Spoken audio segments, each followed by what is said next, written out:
connais les séries télévisées. J'ai pas la télé, vieux.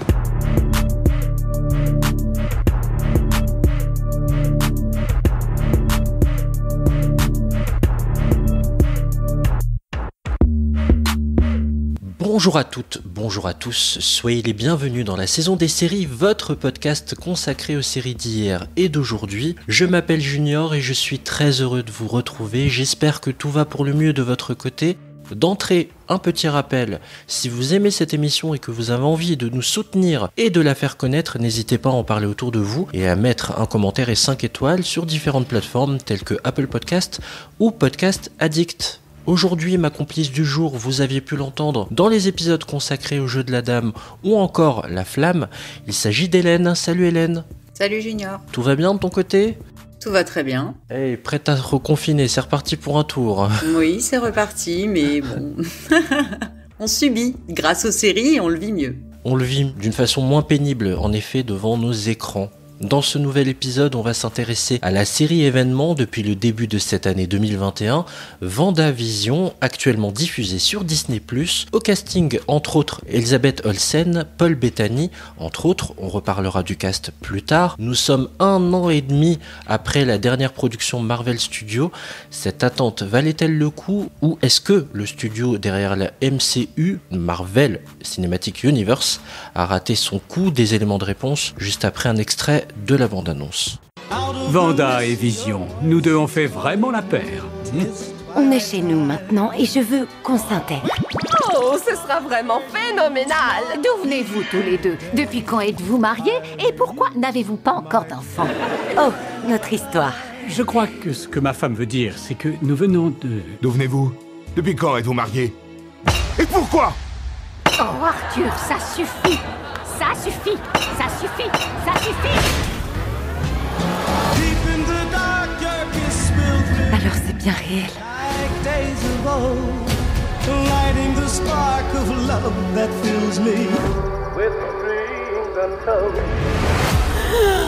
Je suis morte? Non. Pourquoi croyez-vous ça? Parce que vous l'êtes. WandaVision, en se servant du genre télévisuel qu'est la sitcom, symbole de la vision rassurante de la famille et de la société américaine, on suit dans les années 50 au départ le quotidien de deux super-héros, Wanda Maximoff et Vision, ex-Avengers, qui mènent une existence tout ce qu'il y a de plus banal à Westview, petite banlieue idéale pour y vivre jusqu'à ses vieux jours. Sauf que Wanda a sombré dans une dépression, dissimulée dans cette vie rêvée depuis la mort de son frère, et Vision, lui, androïde, habituellement redoutable et omniscient, est condamné à vivre une vie dans une forme d'ignorance du vrai monde jusqu'à ce que la multiplication d'événements étranges, qu'on pourrait appeler bugs, en tout cas j'ai choisi de l'appeler comme ça, trouble la tranquillité du mari de Wanda. Après Spider-Man Far From Home, nous voilà de retour dans l'univers impitoyable de la MCU. 1 an et demi, je l'ai dit plus tôt, sans aucune nouveauté. Est-ce que tu es sorti de cette série refroidie, comme un passage sur la banquise, Hélène, ou est-ce que tu es sorti de là conquise?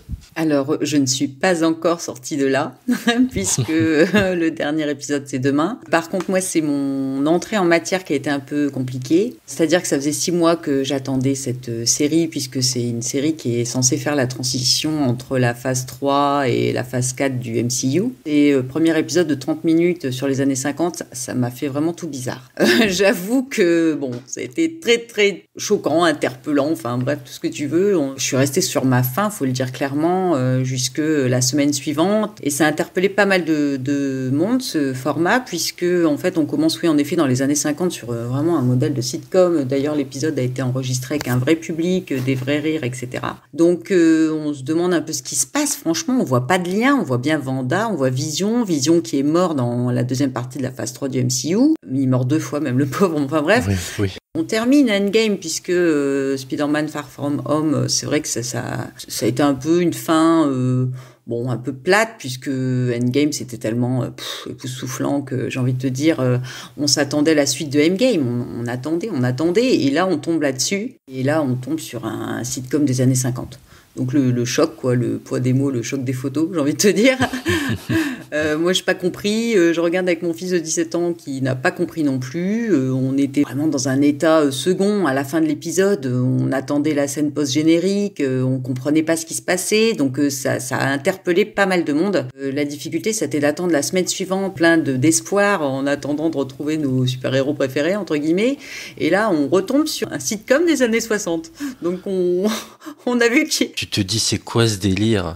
Voilà, donc on s'est dit, mince, mais qu'est-ce qui se passe? Bon, on a vu qu'il y avait une progression de 10 ans, ça nous a quand même fait plaisir, parce que, voilà, quoi, on met toujours sur notre fin, parce que c'est des épisodes en plus assez courts, les 2 premiers, je crois qu'ils font 35 minutes, je ne sais plus. Même pas, hein, à peine 20 en fait, et je comprends tout à fait la frustration, et le souci de rechercher quelque chose post-générique, parce qu'il y a 7 minutes de générique de fin, en fait. Donc oui. L'épisode, quand vous voyez la durée totale, il faut faire -7. Donc c'est très étrange. Moi je pensais qu'il y avait des scènes juste après, mais en fait non, des scènes cachées, oui, comme alors, des autres packs, les easter eggs comme on dit, voilà. Bah non en fait. Exactement. Et en fait, nous, on a regardé les 7 minutes de générique avec toutes les traductions dans toutes les langues du monde à la fin sur l'écran noir, en espérant avoir une autre scène post-générique. Et non, il n'y a rien. Hein. Comme sur Netflix. Voilà, il se passe plus rien après. On comprenait pas ce qui se passait entre WandaVision, enfin, ce qu'il faisait là, ce que c'était. Voilà. Et ça décolle à partir de l'épisode 4. Où là, vraiment, on commence à comprendre ce qui se passe. Mais ceci dit, je pense que c'est une série qui est quand on la découvre, soit on le sait d'avance, soit faut regarder les épisodes. Il y a énormément d'indices. On va y revenir tout de suite, hein, promis. Les indices qui sont dissimulés tout au long de la série. Tu le disais à juste titre avant qu'on enregistre. Ce qui est intéressant, c'est d'avoir 2 points de vue, parce que toi, tu regardais vraiment un épisode par semaine. C'est le choix qui a été fait par Disney+, en termes de rythme, de nous ramener à un rendez-vous hebdomadaire un peu à l'ancienne. La dernière fois, quelque part, qu'on l'avait vécu, ça, l'1 fois par semaine, c'était avec Game of Thrones, avec GOT. Oui. Il n'y avait plus le fait de se rassembler comme ça, juste après l'épisode, et de pouvoir débriefer. C'était un truc de fou, GOT. Comment tu l'as vécu et tout, à quoi va ressembler le final. On retrouve un peu ça. The Boys l'avait fait récemment aussi, hein, sur Amazon, et c'est plutôt intéressant comme procédé. Alors moi, c'est à l'inverse. En ayant programmé cette émission, j'ai eu la chance de pouvoir enchaîner. Nous enregistrons juste avant la sortie du dernier épisode. Je réfléchis à vous faire d'ailleurs un épisode de la saison des séries consacré au dernier épisode de WandaVision. Mais en tout cas, le rythme est différent, la frustration est moins grande. Mais la force de cette série, c'est que c'est un ovni. On est dans la pure expérimentation. Je ne m'attendais absolument pas à ça. Alors oui, bien sûr, il y a eu des articles qui sont sortis, j'ai eu le temps de voir les choses passer, mais je ne m'attendais pas à parcourir l'histoire des séries, des sitcoms américaines, faits avec autant de talent et de brio. Donc je suis né au milieu des années 80, j'ai grandi avec les rediffusions tous les midis sur M6 de Madame est servie, de La petite maison dans la prairie. Ma sorcière bien-aimée. Mais aussi de Ma sorcière bien-aimée, exactement. C'était très troublant, je suis revenu à mes 10 ans, quoi, même un peu avant. Ouais, 8-9 ans, quand on avait l'autorisation des parents de pouvoir regarder, parce que c'est tout public. Vraiment, c'est très étrange de reparcourir un peu comme ça l'histoire des séries. Et puis je vais, pour laisser un peu plus la parole à Hélène, juste conclure là-dessus. Je pense aussi à une phrase d'un certain Martin Scorsese, qui disait que le cinéma de la MCU, les films de super-héros, c'est un parc d'attractions. Et tout de suite, il a voulu opposer son cinéma, le cinéma d'auteur, du cinéma plus exigeant, à en gros du cinéma bourrin, qui est juste du grand spectacle et qui, voilà. Des blockbusters. Je trouve que voilà un contre-exemple. Voilà un contre-exemple d'une incursion cinématographique, blockbuster, un truc tonitruant, avec quelque chose de beaucoup plus écrit, qui met encore mieux en valeur les comédiens, parce que WandaVision sont très secondaires dans l'univers des Avengers. Et là, ils sont super importants, et en plus, on met en avant leur qualité de jeu. Donc, faut arrêter un peu d'opposer tout ça, comme quoi une imbrication d'un univers aussi écrasant que celui du MCU dans un format sériel à l'ancienne, jusqu'au plus moderne, fonctionne, et je trouve que c'est la meilleure des réponses qui a pu être adressée à Scorsese. Voilà. Ah oui, mais je suis tout à fait d'accord avec toi. Et puis c'est hyper subtil. Complètement. Je faisais le parallèle avec Game of Thrones, et c'est vrai que dans Game of Thrones, sans vouloir la citer parce que c'est ma série préférée, on a toujours des indices. Chaque phrase compte. Et là, moi, j'ai retrouvé dans cette série Mais c'est puissance 10. C'est-à-dire que les indices, pour quelqu'un qui connaît bien l'univers Marvel, le MCU ou même le DC Comics, si tu regardes bien, il y a des indices pendant tous les épisodes. Il y a des petites pubs qui passent pendant les épisodes. C'est des indices aussi. Enfin, comme à l'ancienne, l'épisode est coupé avec une pub au milieu. C'est ça. Et il y a des clins d'œil sans arrêt, des indices. Il y a des petites choses très, très, très subtiles à regarder. On se pose des questions pendant tout l'épisode. On ne comprend pas. On est interpellé sans arrêt. Franchement, la première fois, ça fait bizarre. Je t'avoue que moi, pourtant, fan des comics depuis que je sais lire, voilà. Et à partir de l'épisode 4, quand on est parti sur Monica Rambeau. Il était temps qu'il arrive cet épisode. Je te comprends. Même moi, au bout de 3 épisodes, pourtant en enchaînant, tu te dis, mais elle va où cette série? Oui. Donc, parce que moi, j'ai failli craquer à l'épisode 3 quand Vision mange un chewing-gum. J'ai cru mourir. J'ai dit non, ça suffit, c'est pas possible. Qu'est-ce qui se passe? Alors, tu cherches la symbolique du chewing-gum. Tu finis par... Voilà. Avec le chewing-gum qui met à mal son mécanisme intérieur, avec des vieux dessins à l'ancienne. Vous êtes déprimé. Comme si le monde tournait sans vous. Vous voulez seulement qu'on vous laisse tranquille? Parlez de Nexus à votre médecin. C'est un antidépresseur unique au monde capable de vous rattacher à votre réalité. Ou à la réalité de votre choix. Effet secondaire? Prendre conscience de vos sentiments, affronter la vérité, prendre votre destin en main ou déprimer davantage. Ne prenez Nexus que si votre médecin vous a autorisé à vivre votre vie. Nexus. Parce que le monde ne tourne pas autour de vous. Mais sait-on jamais. Bon, après, il y avait quand même des petites choses qui interpellent, mais si tu es très, très vigilant, c'est-à-dire qu'il faut pas regarder ça avec la légèreté avec laquelle tu pouvais regarder les sitcoms des années 50 où il y avait vraiment rien de transcendant, tu loupais 5 minutes, t'avais pas loupé l'épisode. Là, en fait, c'est bourré d'indices, bourré de détails. Il faut vraiment...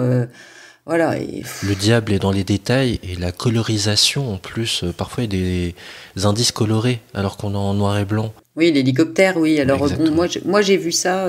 Enfin, je sais pas comment chacun le verra. On va pas non plus spoiler les gens, mais après, si vous avez envie de le regarder, faut le regarder absolument. Faut vraiment quand même avoir une petite expérience de Marvel, de DC Comics pour comprendre les subtilités, parce que sinon c'est quand même difficilement abordable par quelqu'un qui découvre, c'est pas possible, quoi. Enfin, je le dis clairement. Donc pour toi, il faut vraiment être un minimum au courant de l'univers Marvel, que ce soit via les films ou via les comics. Oui, alors on va revenir sur ce qu'on disait tout à l'heure, c'est-à-dire que les films, c'est pas l'adaptation exacte des comics, il y a quand même des variantes, apparemment c'est voulu.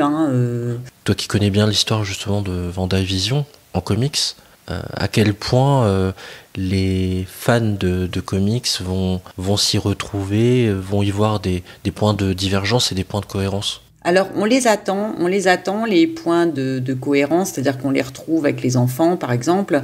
Par contre, je t'avoue qu'on ne sait toujours pas si pour le dernier épisode, ça va se passer comme dans les comics ou pas du tout. Il y a encore des hésitations. C'est sûr qu'on sait que c'est une transition sur la phase 4 qui devrait commencer par Doctor Strange 2, qui sera dans Multiverse of Madness. C'est en fait le Doctor Strange donnait son pouvoir de la pierre du temps qui a été détruite évidemment. Et donc apparemment, mais on n'est pas sûr puisque c'est pas une règle de suivre les comics. Donc on ne sait pas, mais on pense que la magie là qui apparaît dans cette série WandaVision, puisque on a tous compris, enfin pour ceux qui connaissent, que Wanda est Scarlet Witch, enfin la sorcière rouge, et on sait dans les comics, en tout cas, que Agatha Harkness, qui est une sorcière aussi qu'on voit ici jouée par, comment son prénom, Catherine Anne, donc Agnès ici dans la série. Agnès. Il faut vraiment regarder les détails. On sait que dans les comics, Agatha Harkness va former la sorcière rouge à sa magie, puisqu'elle pratique la magie du chaos. Et ça, je pense que ça va être suivi, étant donné que là, on voit bien que c'est le chaos, quoi. Parce que franchement, ce qu'elle a créé, c'est vraiment un truc de malade. Donc on n'a pas trouvé le vilain alors de cette série, quoique on hésite un peu avec Tyler Hayward, le patron du Sword. Le patron du Sword, ouais. Voilà. Alors on ne sait pas trop, on n'a pas trouvé le vilain, donc on se demande tous si le super vilain va arriver. Moi, avant le dernier épisode, je ne savais pas si Agatha Harkness allait être contre Wanda ou avec, et même là dans le dernier épisode, en fait il te laisse dans un flou volontaire, je pense, pour que tu développes ton imagination. C'est ça. Il y a un événement aussi qui a interpellé tout le monde, c'est l'arrivée d'Evan Peters qui joue Quicksilver dans cette série, puisque c'est une série qui est rattachée au MCU et qu'Evan Peters joue Quicksilver dans le DC Comics, donc plutôt côté X-Men. Et donc, ils ont mélangé les deux univers. Alors, on ne sait pas trop si un tel acteur, parce qu'il est quand même très très connu pour American Horror Story, c'est quand même un acteur qui est en pleine... il est au summum, je pense, quoi, qui peut bien sûr aller plus loin, mais il est vraiment mis en valeur, je trouve, et je pense qu'il va avoir un rôle par la suite. C'est pas possible qu'il soit là, genre en second rôle, coucou, c'est moi, je passe 2 épisodes et je m'en vais. Donc, vraiment, il nous lance des pistes, mais ça part dans tous les sens, et on ne sait pas trop sur quel pied danser. Qu'est-ce qu'on regarde là? Vous, c'est quoi? D'où est-ce que ça provient? De là-bas? J'ai sonné derrière sans réponse. Pour votre gâteau renversé. Oh, bonsoir. C'est authentique? Je sais pas trop quoi répondre à ça. Ça se produit en temps réel? C'est enregistré? C'est fabriqué? Je n'en sais rien, et je n'en sais rien. Et que savez-vous? Mon équipement a enregistré un niveau préoccupant d'ondes de type FDC. Ce sont... D'anciennes radiations qui remontent au Big Bang. Oui. Et il y avait en plus une fréquence télévisée, alors j'ai dit à vos hommes de m'apporter un vieux poste de télé, j'ai branché cette antiquité, et voilà, une émission. Le dîner est servi. Vous êtes en train de dire que l'univers a créé une sitcom avec 2 Avengers? C'est une première théorie. Ramenez-moi immédiatement au quartier général. On enregistre ça? Depuis le début. J'aurais besoin d'une analyse. Allez, au boulot! En route! Il y a plein d'ouvertures, en effet, au fur et à mesure que l'on avance dans les épisodes. Tu disais qu'on allait de décennie en décennie. On va les parcourir, d'ailleurs. Quelles séries, quelles sitcoms, finalement, sont adaptées dans WandaVision? Il y en a un paquet, là. L'épisode 1, c'est le Dick Van Dyke Show, et ça, on s'en rend compte à l'épisode 8, hein, l'avant-dernier, là, c'est bien ça. On comprend ce qui se passe à l'épisode 8, clairement. Et toutes les séries, en fait, sont des sitcoms très connus, comme donc Ma sorcière bien-aimée, il y a Malcolm, il y a La fête à la maison, Modern Family, enfin, et c'est l'évolution temporelle de la série se fait, on repère à quel moment on est, dans quelles années on est. Et avec les codes de l'époque. Hein. Voilà. C'est vraiment un épisode fait comme à l'époque, avec des dialogues de l'époque, avec l'humour de l'époque. Le look de l'époque, ouais. Alors, le temps dans la série, hein, on n'évolue pas à une vitesse normale, et le seul repère qu'on ait quasiment, c'est ça. Des références, en fait, par rapport aux sitcoms. Donc et aux vêtements, puisqu'on la voit arriver, on dit, ah tiens, ça y est, ils sont passés aux années 90, et on voit l'évolution, et on attend qu'une chose, c'est qu'ils arrivent en 2020, quoi. Pour avoir la suite, puisque on attend qu'une chose, on a bien compris que jusque-là, on n'aurait pas trop d'infos sur ce qui s'est passé, quoi qu'on en a par bribes grâce à Monica Rambeau. Il ménage le suspense, on a vraiment les infos, là, vraiment qu'à l'avant-dernier épisode, ça commence vraiment tout à être beaucoup plus clair. Par contre, qu'est-ce qu'ils vont faire dans le dernier épisode? Je t'avoue que j'en ai aucune idée, je m'attends à tout. Tu as cité donc certaines séries, on pourrait y ajouter Happy Days, Roseanne aussi, qui est une grande sitcom qui a beaucoup marché aux États-Unis. La fête à la maison, on l'a dit, hein, petit clin d'œil aux sœurs de l'actrice principale. Oui. Mary-Kate et Ashley Olsen, là c'est la petite sœur Elisabeth qui fait une jolie carrière d'ailleurs depuis. Ça me touche beaucoup de voir tout le succès qu'elle a en parlant d'elle, parce que ça me fait penser à un film que je pense pas grand monde n'a vu en France, dans laquelle je l'ai découverte et je la trouvais formidable. Ce film s'appelle Martha, Marcy, May, Marlène. C'est un long nom, mais qui en fait est une succession de différentes identités qu'elle prend tout au long du film pour tenter d'échapper au gourou d'une secte dont elle fait partie. Je l'ai trouvée vraiment étincelante. Et je vous recommande de voir ce film. C'est un film indépendant, c'est un petit film, c'est exigeant, je vous le dis tout de suite. Hein. C'est pas un film facile, mais elle brillait déjà, et c'est pas si vieux, ça date de 2011 seulement. D'accord.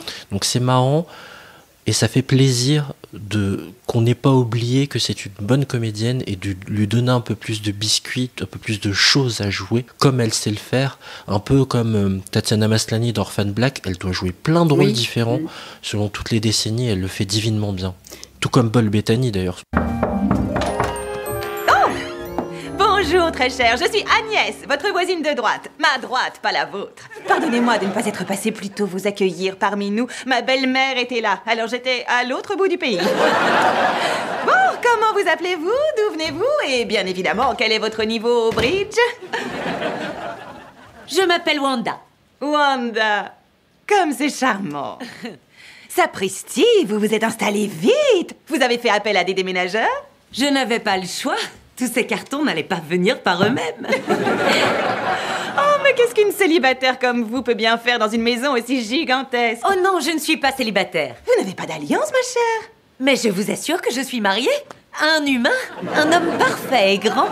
Et figurez-vous qu'il sera auprès de moi ce soir pour célébrer quelque chose entre lui et moi. Justement, Vision, nous, on sait si on a suivi qu'il est mort 2 fois même. Et donc, du coup, franchement... il a ressuscité comme Jésus, lui aussi. Je trouve que les personnages évoluent vraiment bien. C'est-à-dire qu'au départ, t'as vraiment l'impression qu'on se moque de toi, hein. Faut dire clairement les choses. Moi, nous, on a l'impression d'un gros foutage de gueule, hein, pour être poli. C'est vrai. Et là, vraiment, ça évolue bien. Et on retrouve plein de super personnages comme Jimmy Woo, qui est le gars du FBI, qui est de Ant-Man et la Guêpe. Et ils ont réuni un peu tout le monde. Il y avait aussi Darcy Lewis. C'est une scientifique qui joue dans Thor 1 et Thor 2. Oui, l'excellente Kat Dennings, qui est l'une des 2 filles fauchées de Two Broke Girls. D'accord.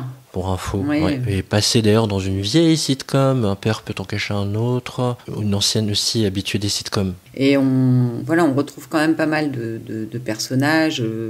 On est content de les revoir et puis de mélanger un peu tout le monde, puisque à part dans les Avengers, c'est vrai que dans le MCU, si on a quand même des épisodes de Thor comme Ragnarok où ils bossent avec Hulk, enfin c'est une façon de parler, mais ils bossent pas, ils bossent ensemble, mais bon, voilà. Et ils supportent. Et apparemment c'est pas la seule série Marvel qui est prévue. Non, il y en a une autre, Falcon et le soldat d'hiver. Oui, je crois que c'est sur Faucon qui prend la relève en fait à partir de Captain America. C'est ça, à la fin du Endgame. Ouais, ouais. C'est ça. Donc, c'est, à mon avis, aussi un épisode de transition qui va être pas mal.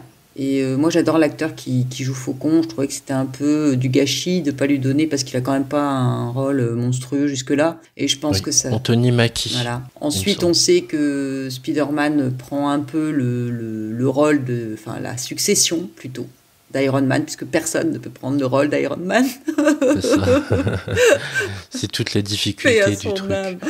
Enfin bref, et donc c'est bien parce que c'est la phase 4, elle s'annonce vraiment surprenante, et quand on voit la transition qu'ils font avec une série comme WandaVision, on s'attend vraiment à un truc formidable, quoi, parce qu'on avait l'impression après Endgame qu'on était au bout du chemin. C'est ça, et puis ça faisait du bien quelque part cette coupure, parce qu'on a eu énormément de sorties, de Avengers 1 ou même Iron Man avant 1. Il y en a eu énormément, donc c'est bien aussi de laisser une respiration. Mais justement, on va essayer de donner un peu quelques éléments sur WandaVision et ce qui fait sa force. On pourrait parler d'énormément de choses, mais moi ce qui m'a marqué, c'est la bulle de Westview. Vu le contexte dans lequel nous sommes actuellement de confinement et de couvre-feu, c'est quand même marrant d'inventer quand même ce monde-là dans lequel tout paraît beau, tout paraît idyllique, mais en fait c'est une espèce de prison à ciel ouvert, quoi. Voilà, c'est The X en fait, parce qu'apparemment ils appellent ça comme ça à cause de sa forme. C'est vraiment un monde créé de toutes pièces. Enfin, au départ, si tu veux, c'est ce qui a attiré en fait la magie. Agatha Harkness, puisque c'est un mélange un peu de super-héros et de magie. Enfin, tu vois, c'est vraiment, voilà quoi, c'est un truc assez exceptionnel. Et en effet, quand on les voit vivre super bien dans leur bulle et qu'à l'extérieur, c'est un peu l'agitation, on sait quand même que la création de Lex sur Westview coïncide avec la fin de Endgame, avec le réveil de la moitié de la population qui avait disparu. Puisque Monica Rambeau, quand elle se réveille, au bout de 15 jours d'arrêt maladie, elle veut reprendre le boulot comme pilote. Et Monica Rambeau, qu'on voit toute petite dans Captain Marvel. Donc en fait, sa mère était super copine avec Captain Marvel. Et il y a un truc là-dessus aussi, une théorie qui dit que Monica Rambeau serait... il y a les Skrulls, enfin tu vois, il y a dans Captain Marvel, il y a des extraterrestres avec des pouvoirs particuliers. Et donc il y a tout un mystère aussi autour de Monica Rambeau. Et donc elle se réveille et 15 jours plus tard, on l'appelle pour aller voir justement Westview, où il y a eu la réaction de l'ex, du ex, je sais pas comment on peut appeler ça, hein, c'est un nouveau mot. Et donc, tu vois, c'est vraiment tout de suite après. Donc, c'était le chaos à l'extérieur et on a l'impression que à l'intérieur de Westview, c'est un monde à part, quoi. Tout est beau, tout est gentil, tout est en noir et blanc avec un peu de couleur, c'est mignon, c'est gentil. Et en fait, on comprend au fur et à mesure qu'en fait, le chaos est à l'intérieur de Westview. Et... Avec cette barrière infranchissable, là. Oui, alors en parlant de Monica Rambeau, on sait que Monica Rambeau va devenir Spectrum, c'est connu dans les comics. On peut aussi l'appeler, en fait certains appellent ça aussi Captain Marvel 2. Et oui, c'est ça. Oui. Elle est prévue d'ailleurs, l'actrice. Voilà, donc... dans ce projet. On comprend comment elle est devenue Spectrum, donc en passant à travers la barrière infranchissable du ex créée par Wanda. Et c'est une création en fait. C'est les débuts, c'est comme on dit, tu as souvent dans les comics un épisode spécial Origins. Origins, ouais. Voilà, et tu vois, c'est des trucs de fou, quoi. Tu t'attends pas du tout à ce qu'elle arrive là et qu'elle se transforme en Spectrum, qu'elle acquiert ses pouvoirs pendant WandaVision.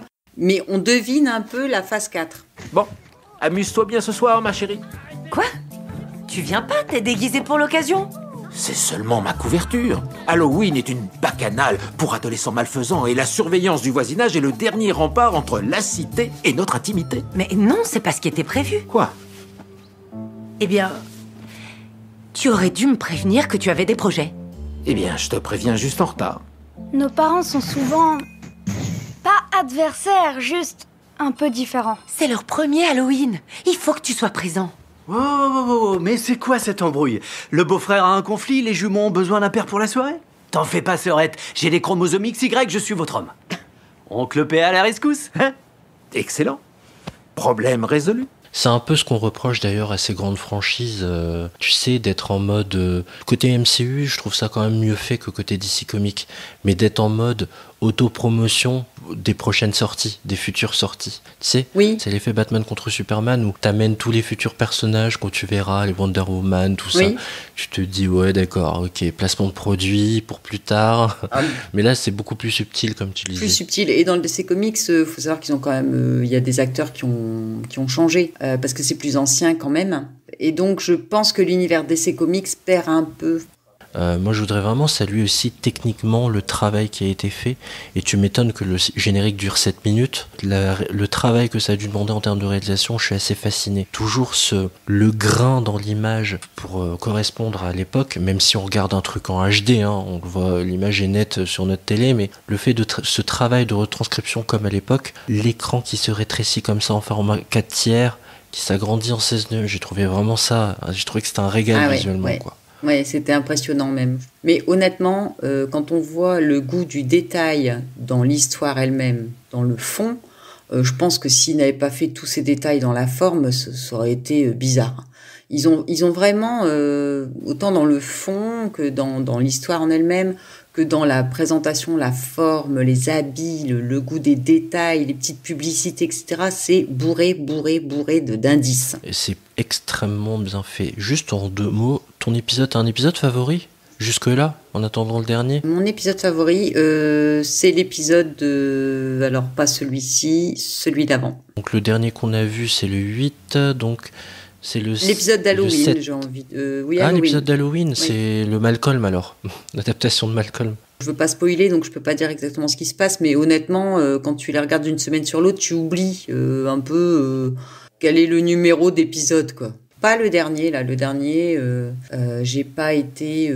Enfin, si, j'ai trouvé ça sympa, mais j'ai préféré le précédent. Parce que t'as quand même des épisodes à thème, t'as des épisodes quand même qui sont beaucoup plus centrés sur l'ex et pas sur ce qui se passe dans SU, en fait, que sur ce qui se passe à l'extérieur. Et moi, j'aime beaucoup ce qui se passe à l'extérieur, puisque ça annonce quand même la future phase 4 avec la problématique. Puisqu'on voit bien que là, au niveau du super méchant, là, franchement, on se demande encore qui est le super méchant. Donc, on essaie de nous faire croire que c'est Wanda, mais je suis pas sûre. J'ai un doute. C'est tout le début reposé là-dessus de la série. C'est pas un spoil, hein, d'ailleurs, que de le dire. Oui. On se demande si vraiment elle est rester du bon côté aussi. La mort de son frère et de Vision l'ont fait vriller. L'a fait basculer, voilà, c'est ça. Mais tu vois, la question se pose toujours. On ne sait toujours pas si elle va être aux côtés de Doctor Strange ou si elle va être opposée à Doctor Strange. En fait, clairement, on ne sait pas.